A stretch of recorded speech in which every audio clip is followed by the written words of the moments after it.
fibrilación auricular crónica. Asimismo, se tiene que tomar en cuenta que esta patología de tipo secundaria puede desarrollarse tras una cirugía de válvula del lado izquierdo. Y asimismo es prudente también recalcar que aquellos pacientes que sufren de insuficiencia cardíaca y poseen también una fracción de eyección del ventrículo izquierdo reducida, la insuficiencia tricuspidia secundaria va a ser un hallazgo muy frecuente en esta clase de pacientes.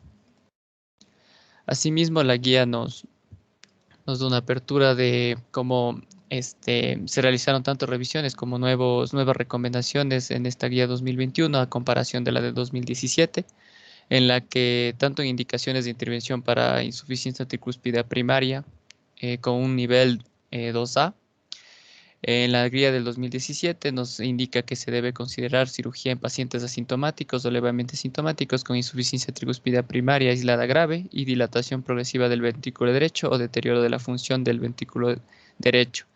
Mientras que en la nueva guía simplemente nos recalca que hay que considerar una intervención quirúrgica en pacientes tanto asintomáticos o levemente asintomáticos con insuficiencia tricúspide primaria grave aislada y sin únicamente con dilatación del ventrículo derecho van a ser candidatos apropiados para una intervención por cirugía.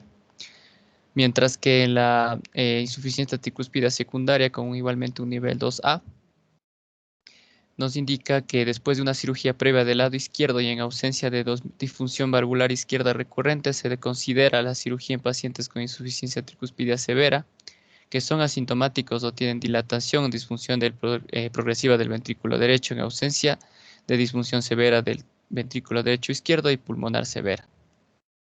Asimismo, en concomitante a intervención vascular e hipertensión.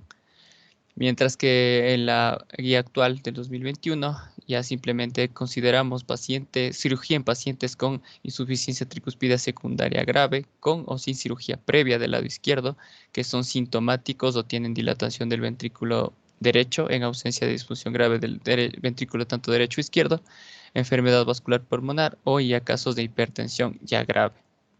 Y algo que se ha añadido en esta nueva versión de la guía, aunque con calidad 2B de evidencia como de recomendación, se indica el tratamiento transcatéter de la insuficiencia tricúspide grave, secundaria y sintomática, y en esta puede considerarse en pacientes inoperables en un centro sobre todo de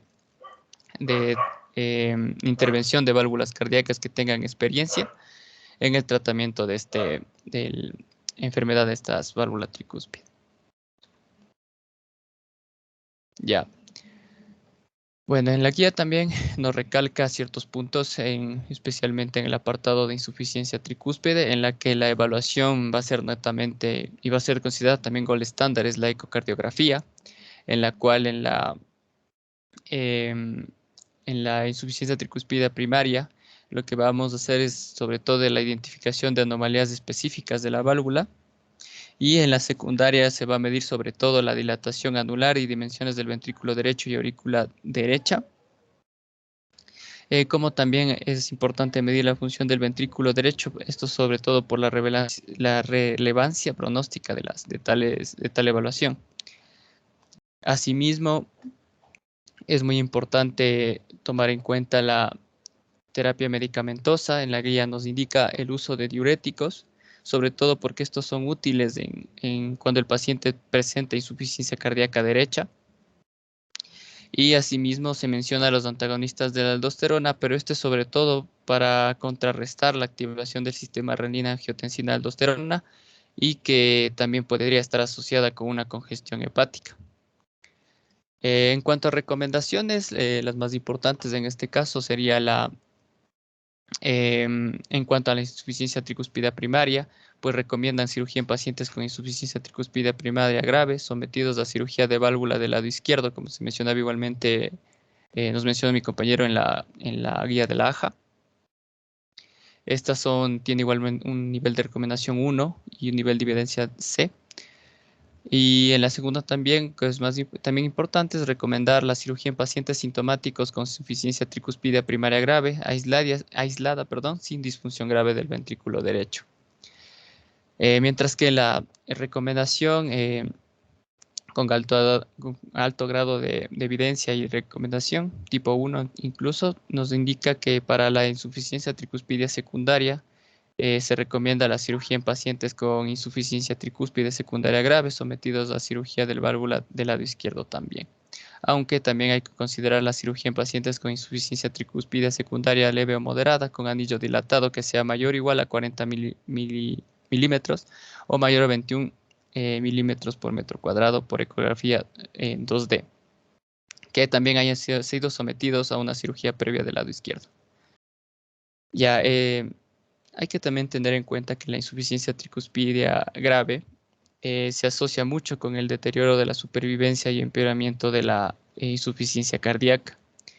De hecho, las intervenciones, sean quirúrgicas o medicamentosas de la válvula tricúspide, se infrautilizan y de hecho son usadas demasiado, o se recomiendan o se aplican ya demasiado tarde. Es por ello que la intervención es crucial, sobre todo para evitar el daño irreversible del ventrículo derecho, como también poder llegar a una insuficiencia orgánica y con esto también aumentar el riesgo quirúrgico. Ya dentro de la insuficiencia tricuspidia también se menciona a la estenosis tricuspidia, que igualmente tiene una valoración de tipo, digamos, gold estándar, por así decirlo, mediante la ecografía. Sobre todo aquí es importante este tipo de condición, ya que la estenosis tricuspidia a menudo siempre se va a combinar con una insuficiencia tricuspidia. Y esta evaluación ecocardiográfica nos permite sobre todo evaluar la anatomía de la válvula y el aparato subvalvular. Y asimismo, esta evaluación tiene importancia porque nos va a permitir evaluar la reparabilidad de la válvula que estamos analizando. Em, Asimismo, se mencionaba que si bien no existía una clasificación netamente para valorar la gravedad de una estenosis tricuspidia, nos daba a entender que la medición del gradiente transvalvular ecográfico medio que sea mayor o igual a 5 milímetros de mercurio, también sumado a una frecuencia cardíaca normal, podríamos considerar ya como un indicativo de estenosis tricuspidia ya de manera significativa. Y de igual manera, en cuanto a la terapia medicamentosa, nos indica el uso de diuréticos, ya que van a ser útiles en presencia de síntomas de insuficiencia cardíaca. Sin embargo, debido a la eficacia de estas a largo plazo es limitado.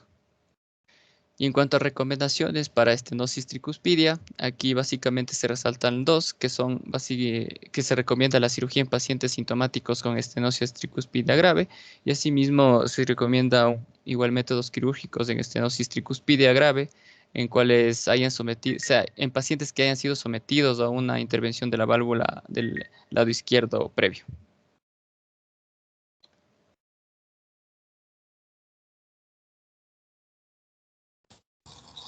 Continuando con la exposición, tenemos la estenosis pulmonar. Según la guía de la AJA, la estenosis pulmonar valvular es uno de los defectos cardíacos congénitos más comunes y se estima que ocurre en hasta el 7% de los niños que nacen con cardiopatía coronaria. Dentro de los hallazgos comunes asociados de la estenosis pulmonar valvular aislada incluyen una atresia pulmonar principal dilatada y cúspides valvulares displásicas. La intervención quirúrgica o con catéter depende del grado de obstrucción, la presión y la función del ventrículo derecho y los síntomas asociados. Los pacientes con estenosis aislada de la válvula pulmonar, ya sea nativa o recurrente después de una intervención, requieren seguimiento cardíaco continuo y vigilancia para detectar evidencia de estenosis o regurgitación progresiva de la válvula.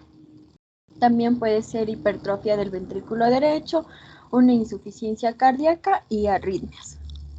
Pasa a la siguiente, por favor. Ya, tenemos los pacientes con estenosis leve de la válvula pulmonar nativa, tienen una historia natural tranquilizadora y por lo general no es necesaria la intervención. Las estimaciones de la presión sistólica del ventrículo derecho mediante la velocidad de regurgitación tricúspide forman parte de la evaluación ecocardiográfica de la obstrucción del ventrículo derecho, ya que las mediciones de Doppler a través de la obstrucción del ventrículo derecho en sí pueden no ser fiables. También los pacientes con estenosis moderada tienen antecedentes más variables. Algunos han recibido intervención quirúrgica o con catéter en la infancia o en la edad adulta.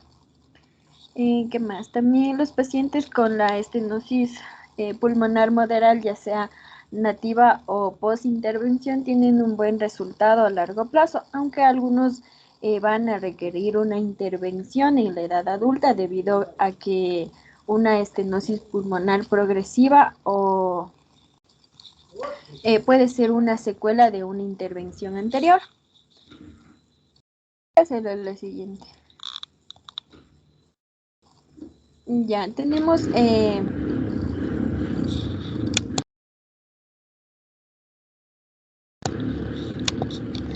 bueno, en pacientes con estenosis de la válvula pulmonar aislada, moderada o grave, la valvuloplastía pulmonar con balón va a ser segura y eficaz para reducir el gradiente de la válvula pulmonar y de esta forma mejorar los síntomas en la mayoría de los pacientes. También tenemos el alivio de una válvula pulmonar gravemente estenótica en un paciente asintomático. Va a reducir la presión del ventrículo derecho y la posibilidad de posibles secuelas. Al igual que en los pacientes sintomáticos, el procedimiento puede realizarse mediante cirugía o cateterismo intervencionista con baja mortalidad. En el caso de que si se aplaza la intervención, es posible realizar un seguimiento cuidadoso para evaluar los síntomas, también la disminución de la capacidad de ejercicio o un empeoramiento de la función del ventrículo derecho. También así de esa manera se podría evitar un desarrollo de la cianosis y también se podría reconsiderar la intervención. Bueno, tenemos aquí una imagen en donde tenemos la válvula pulmonar estenótica en la parte derecha. Sigue por ahí el balón con un catéter de balón desinflado. Entonces, como tercer paso, se infla el balón y se dilata la válvula. El catéter va a llegar hasta la válvula pulmonar. Bueno, es a través de la vena femoral derecha en la ingle. Pásale a la siguiente, por favor.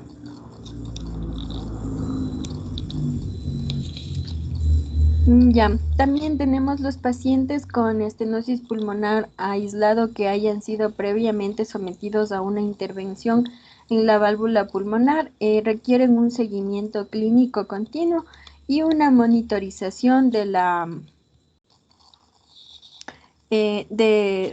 ventrículo derecho, el tamaño de la función del ventrículo derecho y la capacidad funcional. Esto puede incluir ecocardiografía, también una prueba de esfuerzo cardiopulmonar, también se hace a través de estudios de imágenes avanzadas. También el ventrículo derecho en pacientes con la regurgitación pulmonar después de la intervención por una estenosis pulmonar puede ser más pequeño que en pacientes con tetralogía de Fallot. Sin embargo, los pacientes con una regurgitación pulmonar pueden tener una evidencia de fracción de eyección del ventrículo derecho disminuida o una disminución de la capacidad del ejercicio. El reemplazo de la válvula pulmonar puede mejorar los síntomas de los pacientes o síntomas que son atribuibles a una regurgitación pulmonar moderada o mayor y pueden mejorar el tamaño del ventrículo derecho. Ya, entonces, tenemos aquí una tabla en la parte derecha que bueno, se basa entre el nivel de la recomendación y el nivel de la evidencia. Entonces, las recomendaciones principales tenemos que en pacientes sintomáticos con la estenosis pulmonar moderada o mayor, resultante de estenosis pulmonar aislada tratada con dilatación del ventrículo derecho o disfunción del ventrículo derecho, se recomienda el reemplazo de la válvula pulmonar. También para los pacientes asintomáticos con regurgitación pulmonar residual resultante del tratamiento de una estenosis pulmonar aislada con un ventrículo derecho dilatado, también se recomienda un seguimiento seriado. Ya, pásale a la siguiente. Ya, eso sería todo. Gracias.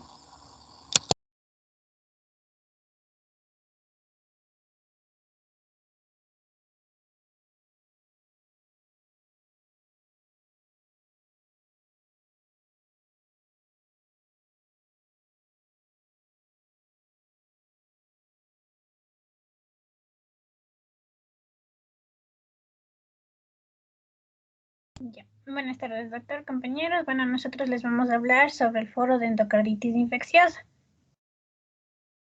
Ya. En cuanto a la endocarditis, como recordaremos, esta era una enfermedad que iba a producir una inflamación de lo que era el endocardio. Es decir, era un proceso inflamatorio que se localizaba en el revestimiento interno de las cámaras y válvulas cardíacas y por ende su diagnóstico va a ser muy importante.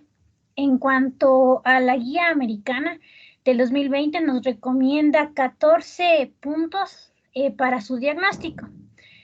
Siendo los principales, el primero que nos dice que en aquellos pacientes que tienen riesgo de endocarditis infecciosa, por ejemplo, aquellos que tienen virus de la hepatitis D congénita o adquirida, o aquellos que tienen ya una endocarditis infecciosa previa, válvulas cardíacas protésicas o ciertas malformaciones cardíacas congénitas o hereditarias, y que tengan una fiebre inexplicable, deben obtenerse muestras de cultivo de sangre. Los resultados de estos hemocultivos van a ser positivos en un 90% de los pacientes con endocarditis infecciosa, siempre que se obtengan mayor a 2 muestras de hemocultivo en diferentes momentos. Idealmente debe ser con mayor a 6 horas de diferencia entre el estado clínico y antes de iniciar la terapia antimicrobiana. Una segunda recomendación es que en aquellos pacientes que tengan aparición reciente de insuficiencia valvular izquierda, deben obtenerse al menos 2 conjuntos de muestras de hemocultivo.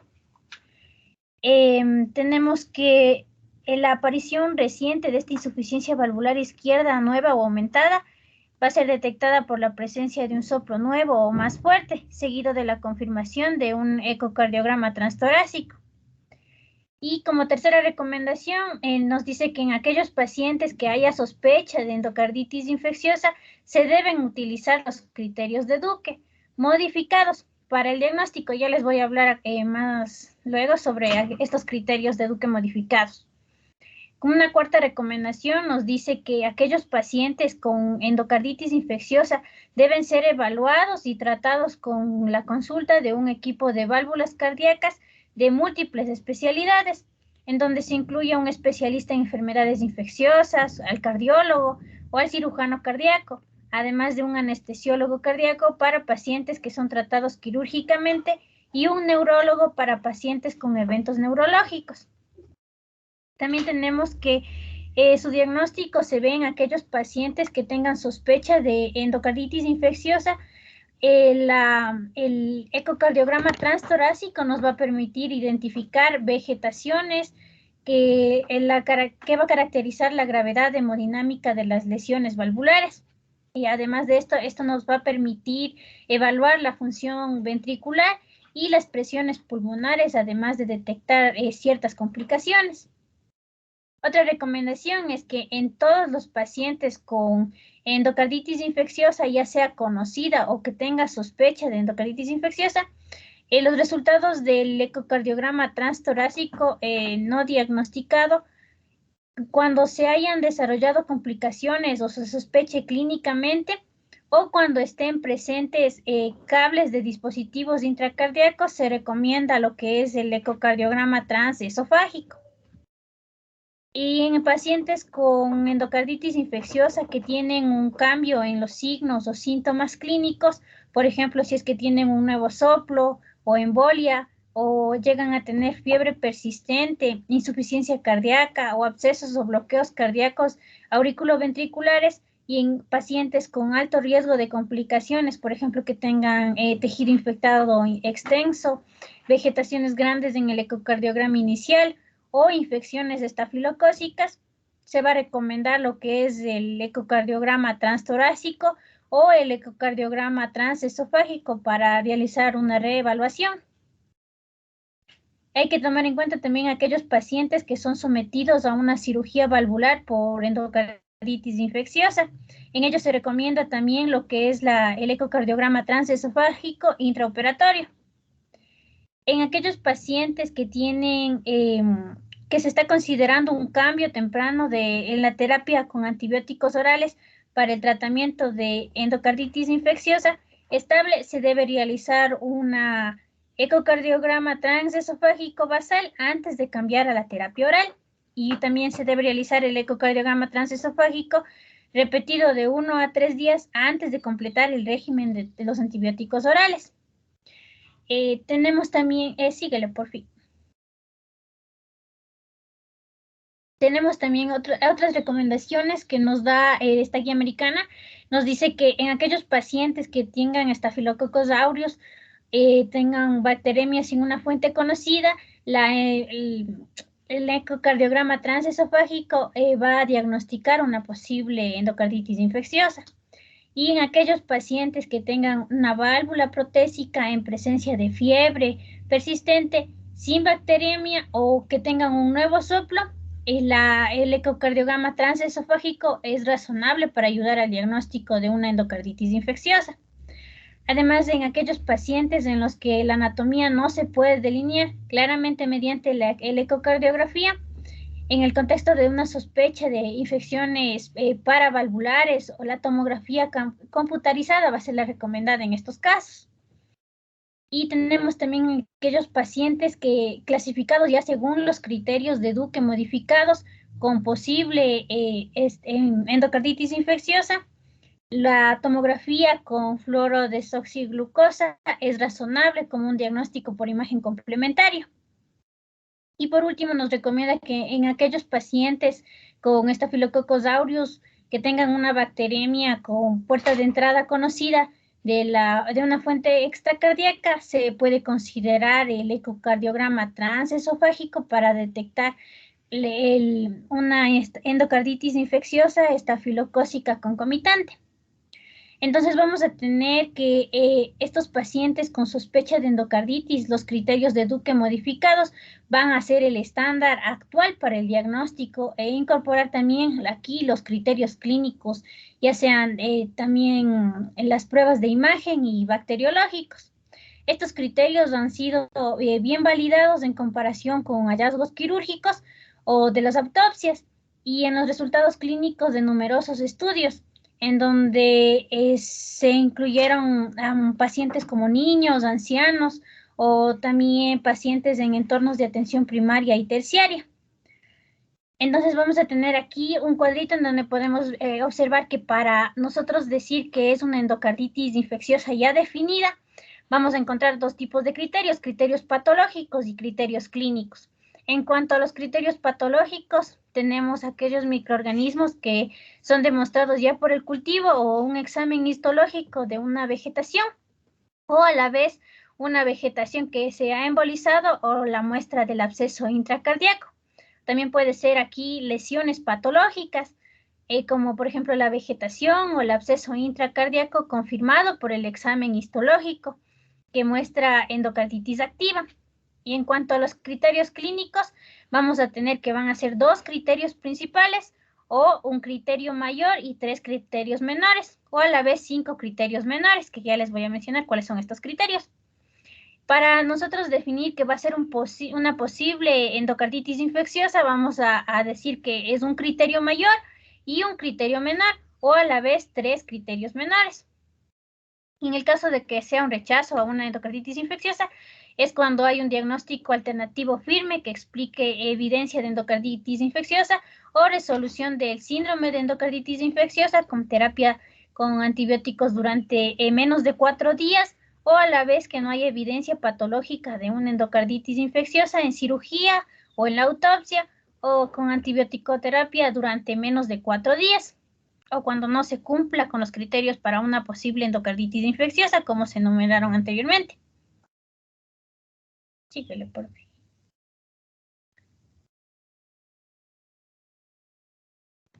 Ya, ahora en las recomendaciones de intervención que nos habla la guía de la AJA, tenemos la primera recomendación que nos dice que debe estar claro y bien definido un equipo que tenga en cuenta de las decisiones que tome al momento de intervenir quirúrgicamente sobre las válvulas cardíacas. Y esto debido a que diversos estudios y ensayos han demostrado que a pesar de que la cirugía esté indicada, las mujeres tienen menos probabilidades de someterse a un procedimiento quirúrgico que los hombres, pero a su vez las mujeres tienen tasas de mortalidad intrahospitalaria más altas que los hombres. Ya. En su segunda recomendación nos manifiesta que los pacientes con endocarditis infecciosa que presentan alguna disfunción valvular y que esto lleva a síntomas de insuficiencia cardíaca, igual es importante tener en cuenta y está indicada una cirugía precoz. En este caso nos decía que los estudios habían informado que existe una tasa de mortalidad hospitalaria del 21% en pacientes con endocarditis infecciosa y con insuficiencia cardíaca.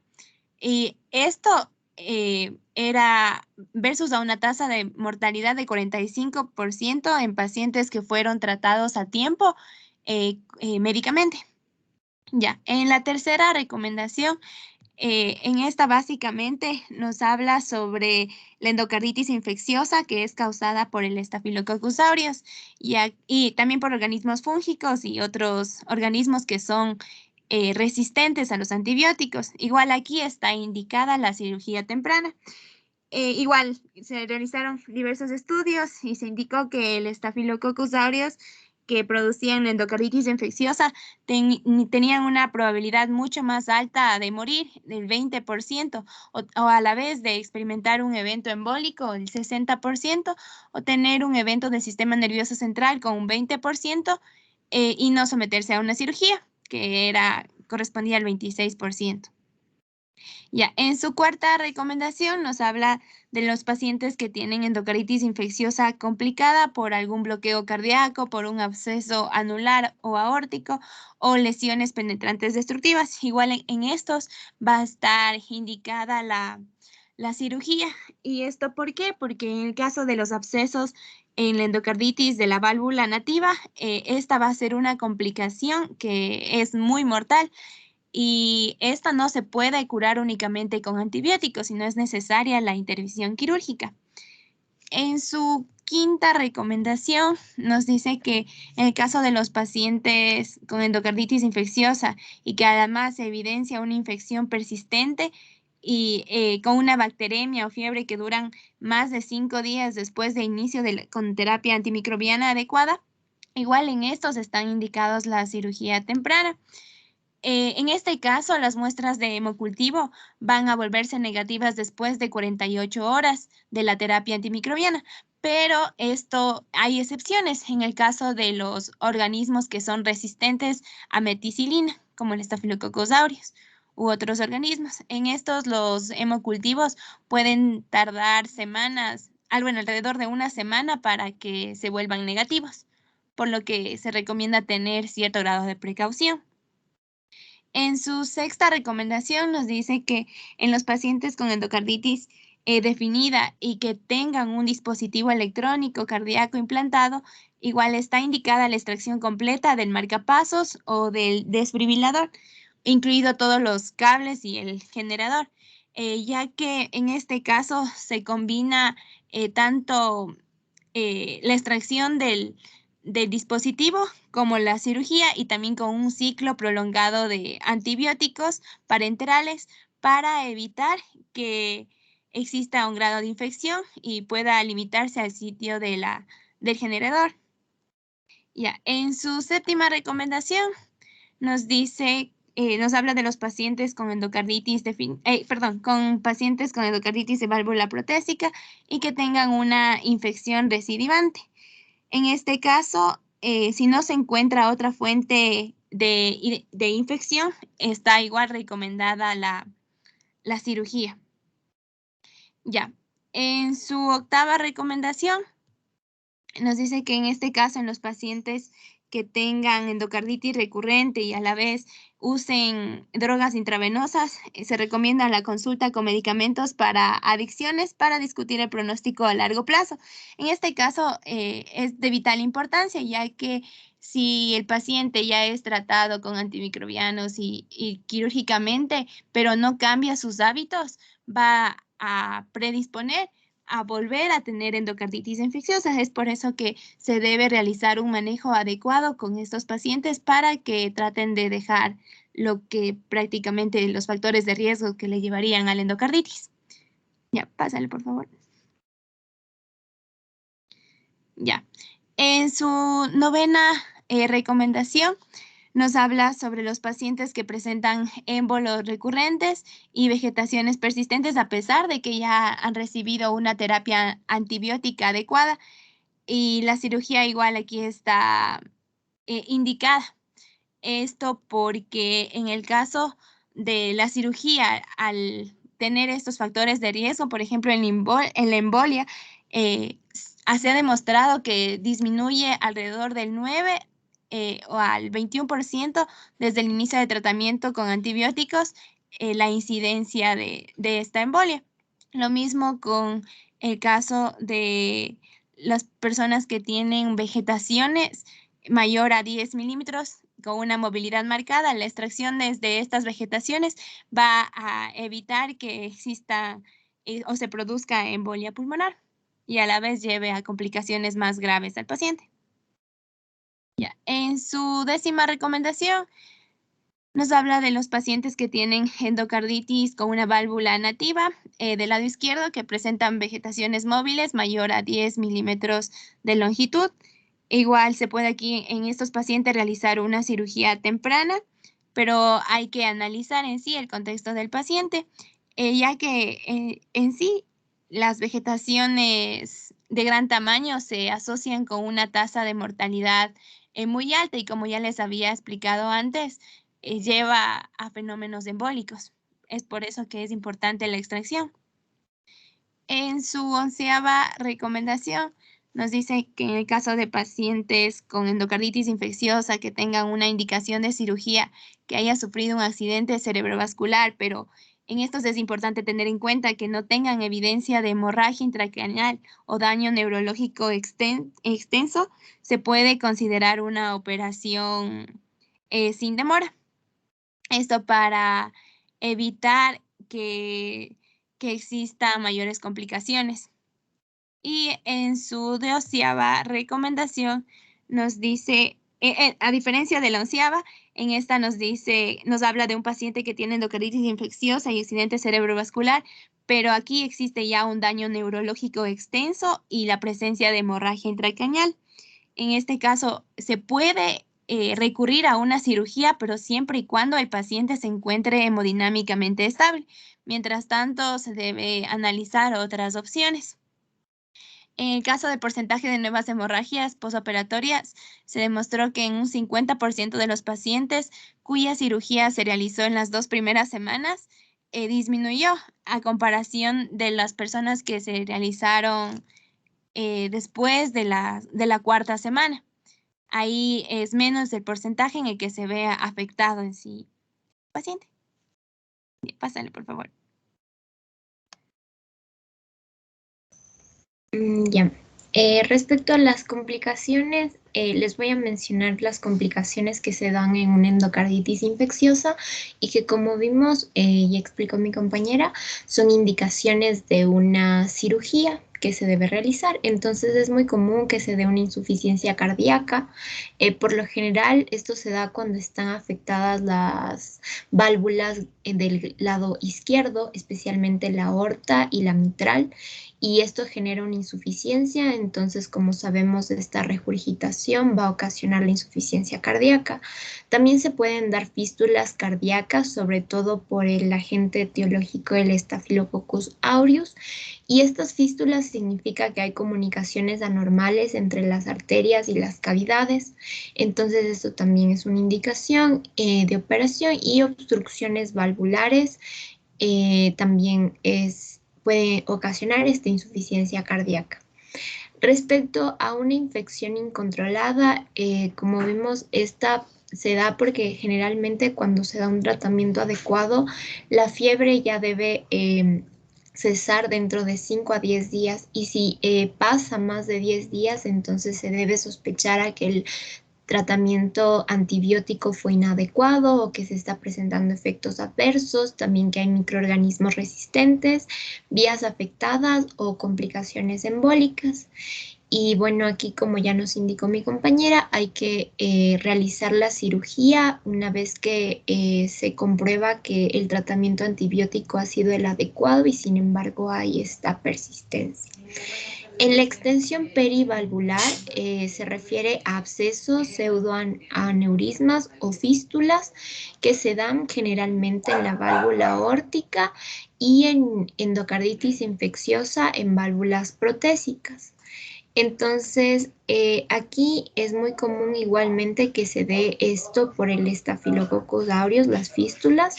Y bueno, las fístulas tienen una frecuencia de 1.6%. Pero aquí nos puede dar un indicio de que se está dando esta extensión perivalvular porque vamos a tener una fiebre inexplicada o porque se presenta un nuevo bloqueo auriculoventricular.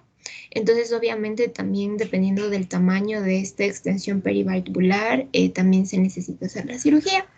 También son muy comunes las embolias, como ya se mencionó, cuando son mayores a 10 milímetros, y si se dan las embolias por una endocarditis infecciosa izquierda, los órganos más afectados es el cerebro y el vaso. En cambio, si se da una endocarditis infecciosa derecha y asociada a marcapasos, se va a ver afectado más los pulmones. En cuanto a las complicaciones neurológicas, estas son consecuencias de una embolia, que por lo general se da este accidente cerebrovascular isquémico hemorrágico, un accidente isquémico transitorio, una embolia cerebral, meningitis y encefalopatía tóxica. Y esto en sí, igual la indicación de la cirugía siempre se va a dar, excepto de que haya un riesgo de hemorragia intracraneal. En los aneurismas infecciosos, lo más común es que sean intracraneales, y esto se da porque hay una embolia séptica a los vasos vasovasorum. Los vasovasorum son vasos fisiológicos que van a estar próximos o en la adventicia de arterias o vasos más grandes. Entonces, se va a dar esto en estos vasovasorum, y si propaga esta embolia séptica, ya va a ingresar a los vasos intimales. Y también se puede dar una insuficiencia, y bueno, esto se puede detectar con tomografía y resonancia magnética. La insuficiencia renal aguda también es muy común, con un 30% de frecuencia. Esto se da por infarto renal o por la toxicidad a la antibiótico terapia, que a veces es muy intensa, nefrotoxicidad para hacer imágenes que requieren contraste, y también en sí el fallo hemodinámico. Síguele, por favor.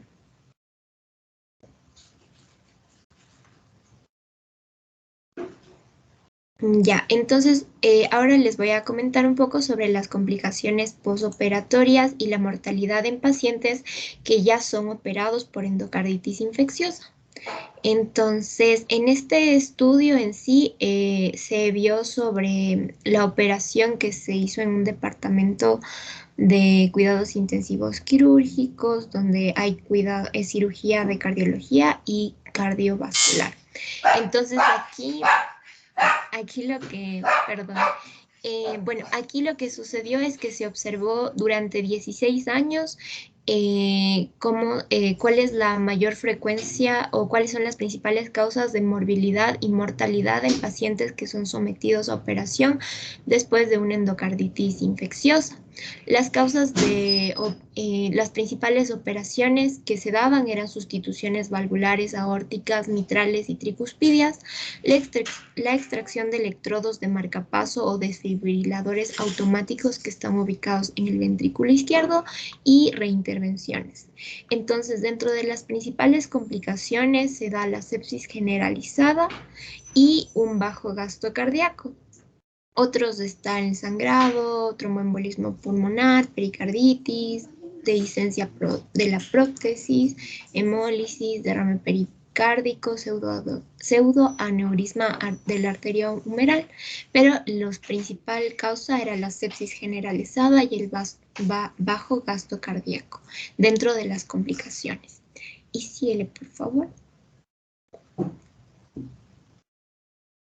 Ya, y dentro de estas, la mortalidad, se vio que la principal causa era por una insuficiencia cardíaca congestiva.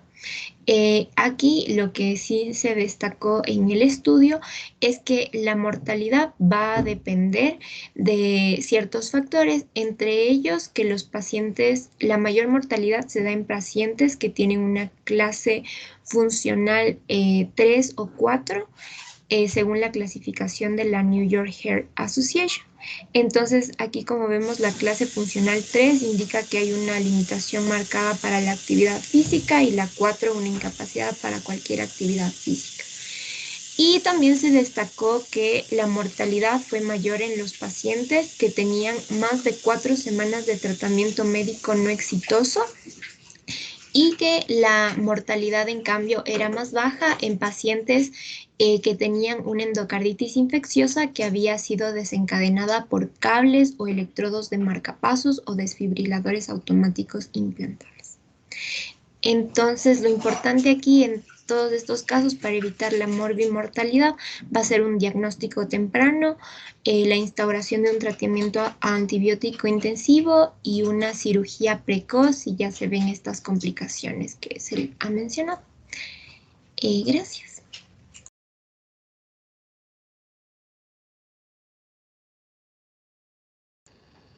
Bueno, chicos, han hecho unas presentaciones adecuadas. No hay mucho que aumentar. En estenosis pulmonar generalmente se presenta la mayor parte en niños y el tratamiento de elección en estos casos siempre será la valvuloplastia pulmonar. Abrir con un baloncito, y eso generalmente no necesita repetirse o puede repetirse tal vez en algunos casos otra valvuloplastia, pero no necesita tratamiento quirúrgico.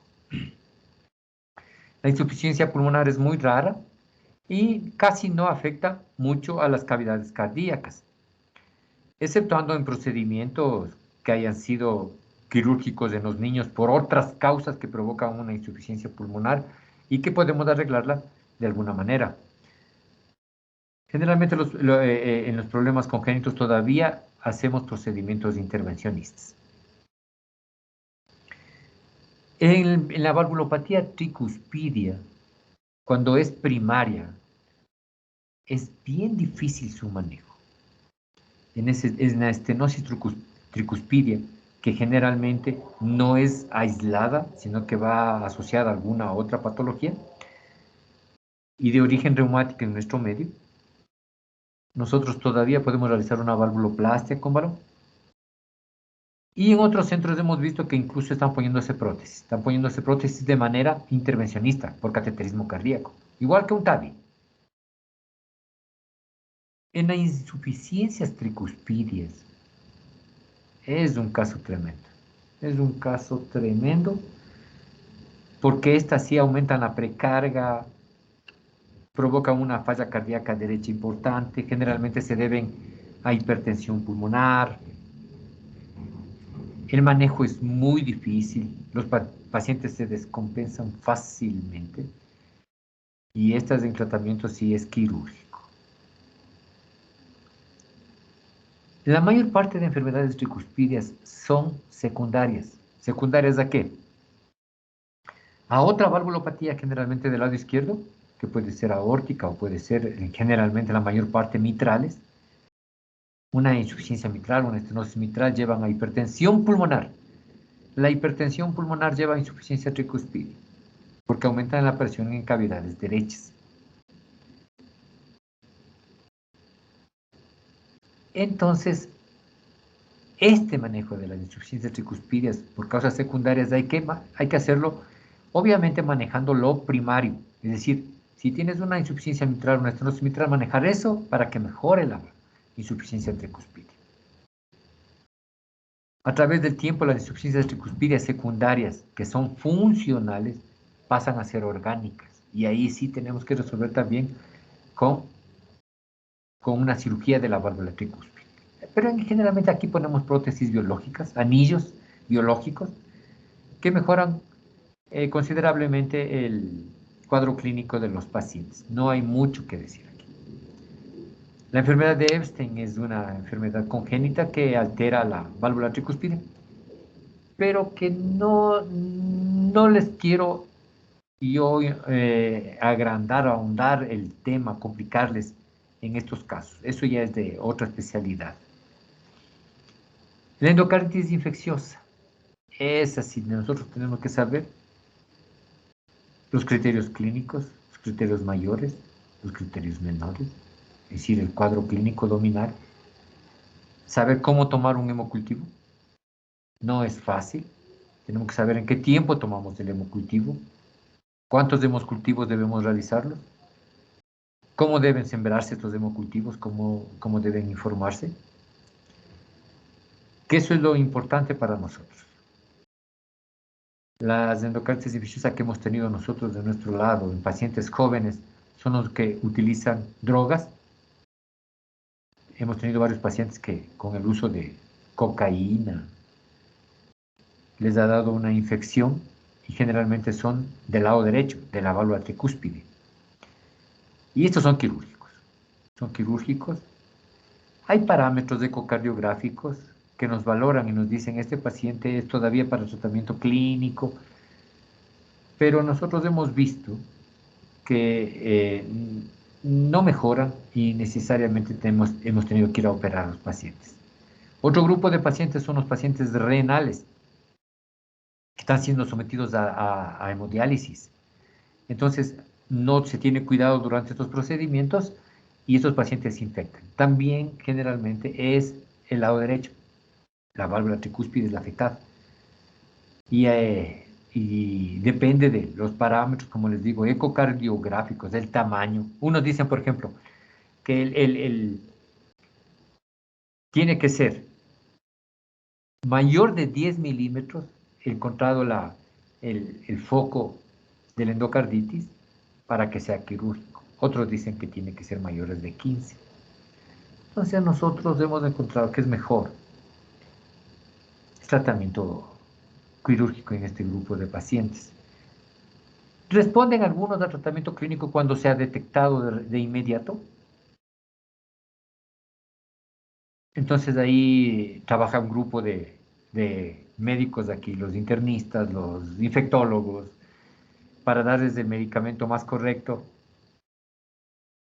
y ver la respuesta. Le seguimos con ecocardiograma. Si va disminuyendo el tamaño de este foco séptico, entonces mostraron bien la fisiopatología, cómo se va formando esta placa infecciosa, que vean, las plaquetas tienen un valor muy importante en la cardiología, en los problemas cardiovasculares. Y vamos viendo cómo, si va mejorando y de pronto desaparece, entonces decimos, bueno, ha mejorado y seguiremos clínicamente. Pocos casos hemos encontrado de estos. Generalmente, como les digo, es mejor ir al tratamiento quirúrgico. ¿Alguna pregunta de ustedes, chicos? ¿Algún comentario? Sí, Doc, bueno, tenía una pregunta, era por qué razón tras una cirugía del lado, o sea, de la válvula del lado izquierdo, hay un empeoramiento o se da una insuficiencia tricuspidea, o sea, del lado derecho. A ver, cuando tenemos una enfermedad del lado izquierdo, es decir, válvula aórtica o válvula mitral, estas ya afectan, les digo, secundariamente a la válvula tricúspide. Secundariamente. Uno tiene que hacer una valoración durante el procedimiento. A ver, si mejoramos el lado izquierdo, ¿cómo queda el lado derecho? Inicialmente, como les dije, puede ser un daño funcional. Quiere decir, si mejoramos la patología del lado izquierdo, va a mejorar la del lado derecho. Pero, cuando es a través del tiempo, ya se ha demorado mucho, mucho, mucho tiempo. La patología del lado izquierdo, le resolvemos, y si no le resolvemos la del lado derecho, ya se ha hecho esta orgánica, el cuadro empeora. En estos casos, tienen que ser bien valorados. ¿Con qué parámetros? Con parámetros ecocardiográficos, a veces tomográficos, a veces de resonancia magnética, ecotransesofágico, para tomar la mejor decisión. Cuando ya la insuficiencia del lado derecho, la válvula tricúspide, ya no es funcional, ya es orgánica, tiene que ser tratada también. Pero, como les digo, si tratamos a tiempo el lado izquierdo, puede ser un trastorno aún funcional y mejora el lado derecho. ¿Alguna otra pregunta?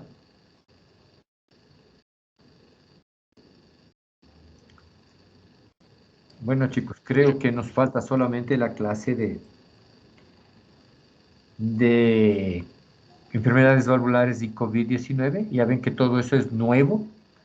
Por eso no va en el examen, porque de pronto damos un criterio y a través de un año vemos que no ha sido así.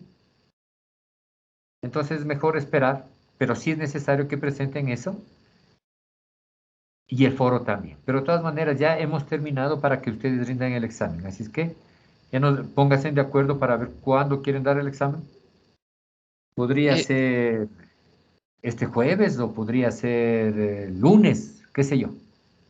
sido, hablando del tema del examen, queríamos preguntarle si podríamos rendirlo el